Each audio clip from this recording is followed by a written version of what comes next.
But we're taught to turn that knowledge into wisdom. Knowledge, they say, is of the past. Wisdom is of the future. You should aspire to be wise, not knowledgeable.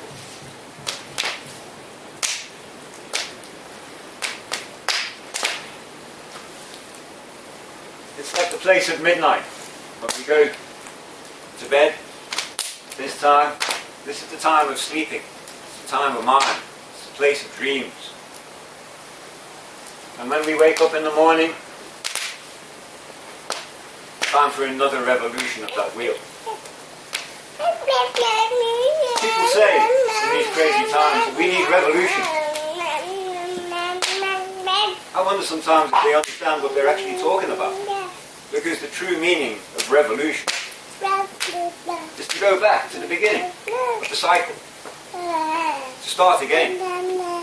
Does it necessarily mean aggression? Does it mean taking down Parliament through violence? The true meaning of the word simply means a cycle of the wheel.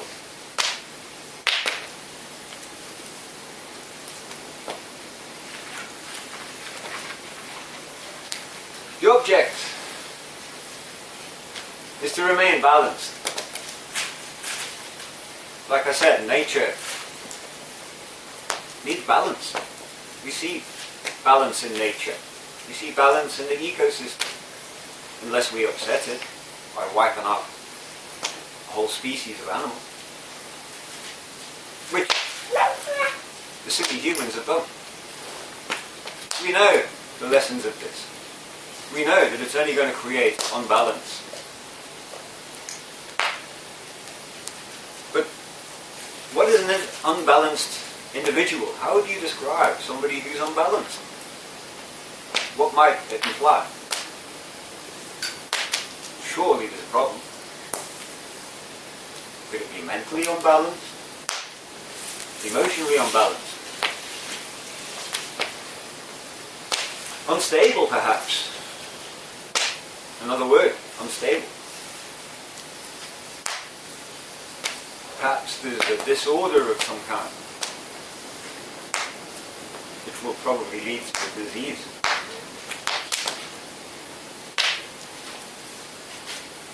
We're all aware that disease exists, but have you ever considered how many are preventable diseases, or disorders, even deaths, due to imbalances within communities, individuals?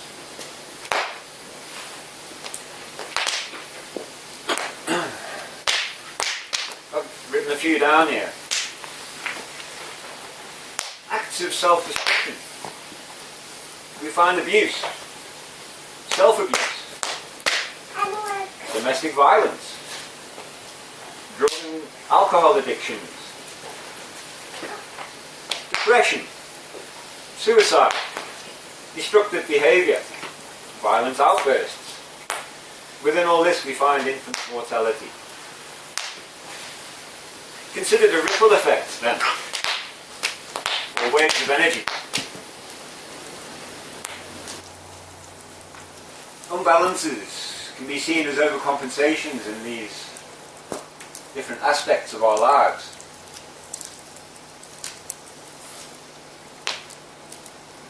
Elemental expressions. Instabilities create disorder. They'll create disharmony.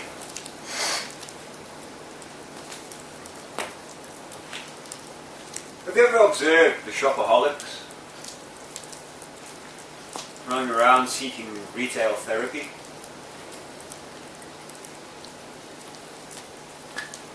Workaholics. We now have a term known as fitness freaks. We have comfort eaters. It's as if people are seeking therapy. Well, this fire within us, as I said, it's expansive. It needs fuel. But what sort of fuel are we feeding this fire? It's as if shopaholics, comfort eaters, trying to fill that hole. Something's missing in their lives.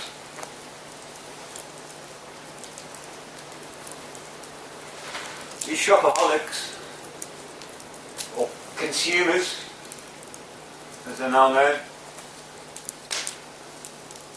do they not think about Mother Earth being turned into one giant superstore?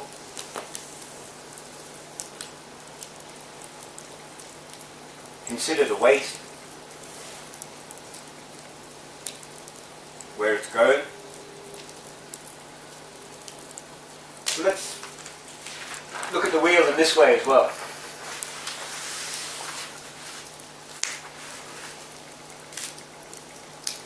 We make our decisions about the actions of the day. Where, like I said before, we know that actions provoke reactions within other people, also within ourselves. Well, what if this element is missing? The place of spirit, the heart. What if that fire's gone out and we're giving it fuel? What sort of fuel are we giving it? What are we feeding the fire within us?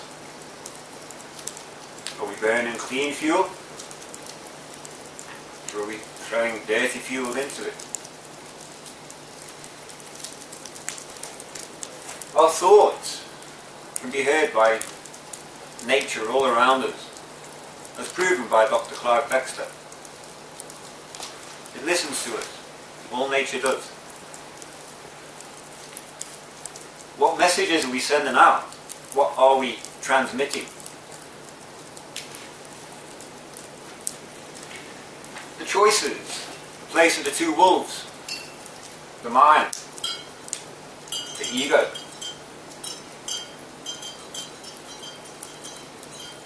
What are our choices based upon?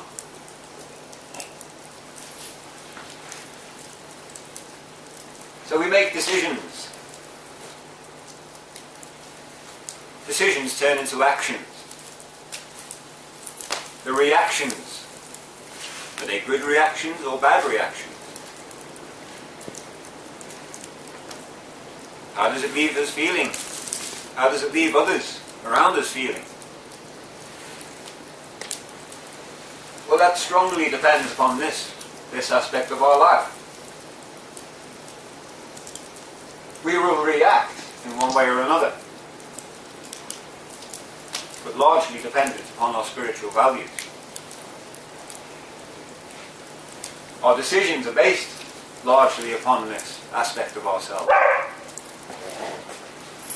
Are we transmitting good thoughts from the place of purity, place of the snow? Or are we ignoring this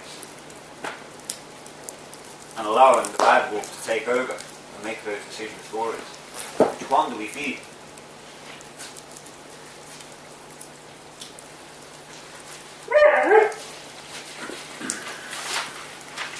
Have you ever heard the descriptive words that we use today? Such as having a wobble. We could be having an emotional wobble, a relationship wobble. Shopaholics might recognise the wobbly wheel that we push around the supermarket.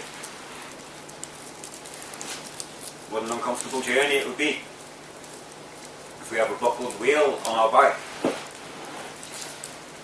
The bearings in our car, or the wheel alignment. These are physical representations of how we could be feeling inside.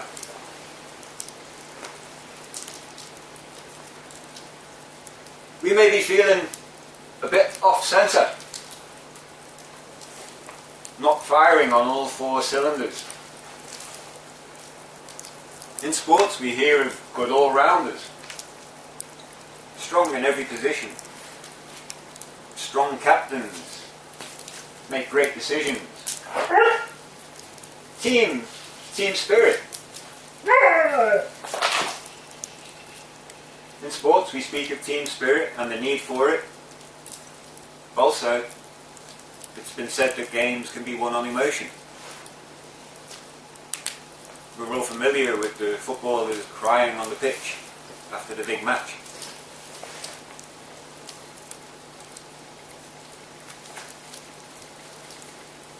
But it appears sometimes as if people are going around in circles, not knowing which direction to turn. Looking for answers, but not knowing where to look.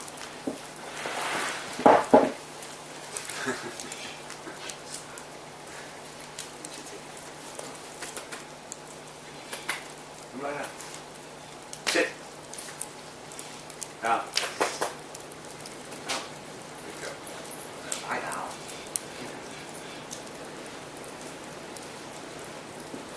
And we're expected to know ourselves, to understand ourselves.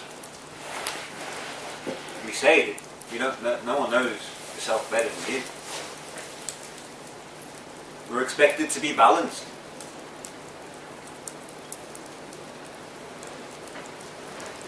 To maintain self-control.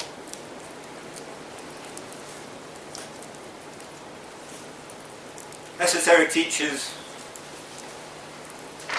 have long said that you should know yourself, know thyself, and heal thyself. These are fundamental teachings. But how many people do? How many people truly know themselves? First, you've got to find yourself.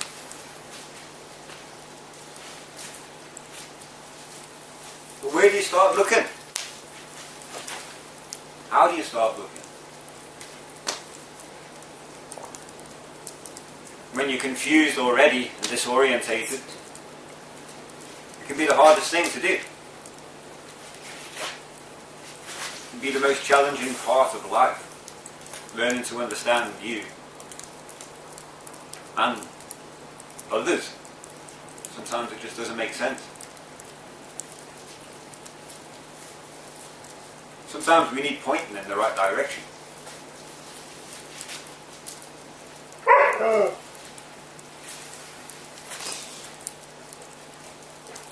A lot of people have heard the name Hiawatha, but not many people really know who he was. They just know of the famous name.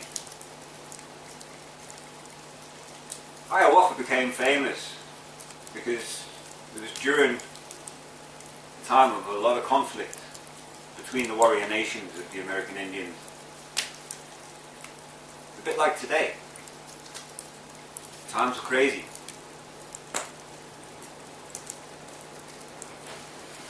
But although these warrior nations often had conflicts and they went on the warpath,